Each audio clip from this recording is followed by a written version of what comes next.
a quick thought. So I wanted to, okay, so there's a lot of people who come into your life and maybe you had a bad relationship, or you had, you have a family member, a brother, a cousin, a sister, a mother, a father, whatever, that's in your life, and they consume your mind because of the crap that they have put you through, or that you think that they put you through.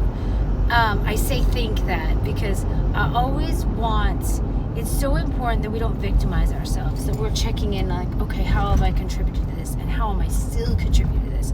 So please always have that in the back of your mind.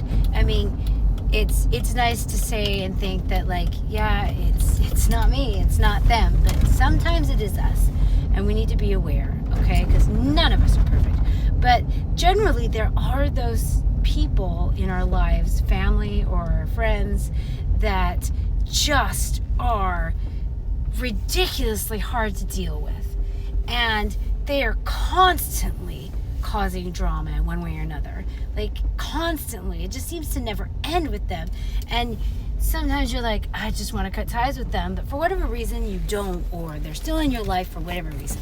So I just want to say this. So when you have that situation and they consume your mind, it affects your daily doing. It affects how you treat other people, because when someone who, a stranger, starts giving off those same vibes that family member or whatever is putting off, then all of a sudden you're mad at a stupid situation, or you're flying off the handle so easily over things because it's consuming your mind so much that every little thing, even the ones that love you, support you, you start getting irritated at because it's just consumed you, and it makes it so you can't think or focus or whatever it is.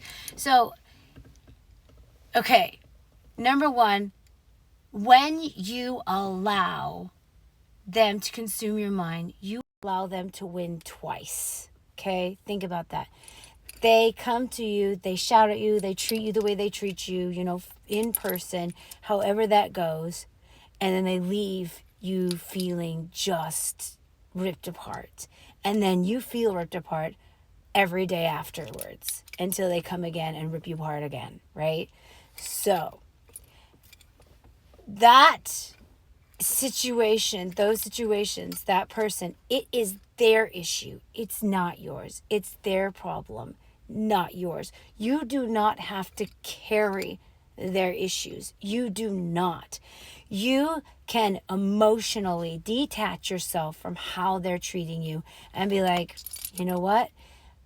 I'm good. And they may even blame you for everything. They may tell you things that are like, you're the worst because of, and you do this, but then you know what? Your response that you can even say to them or just say to yourself is I'm not perfect, but I'm comfortable with who I am and how I'm doing things.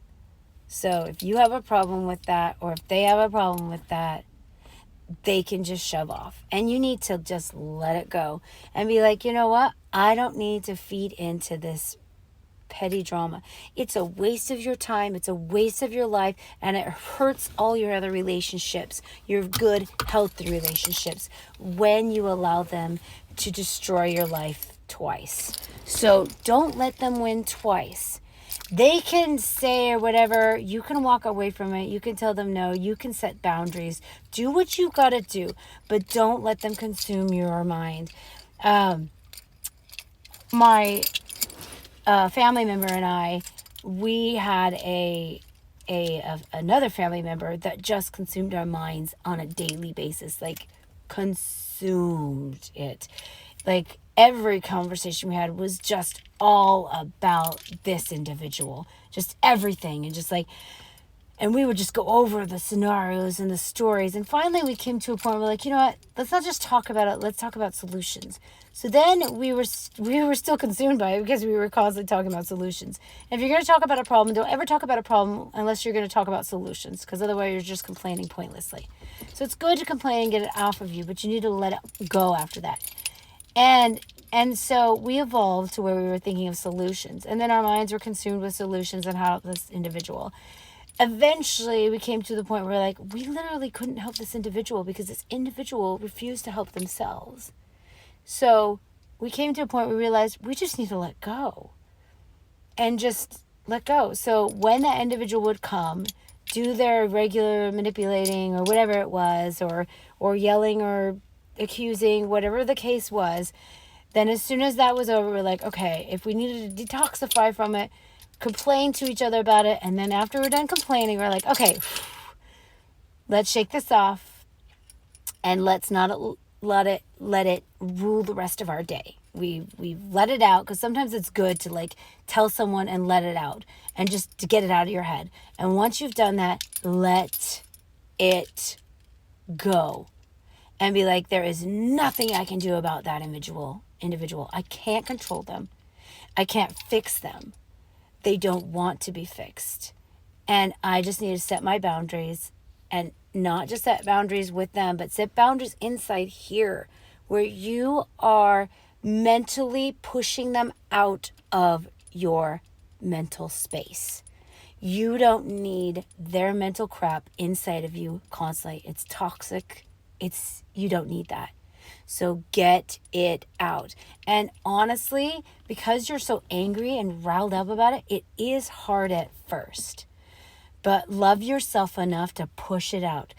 Bring in positive things. Start filling your days with things that make you happy. Put on music, sing songs, replace that negative energy, kick it out, and then immediately replace it with something positive. All right, I hope this helps anyone.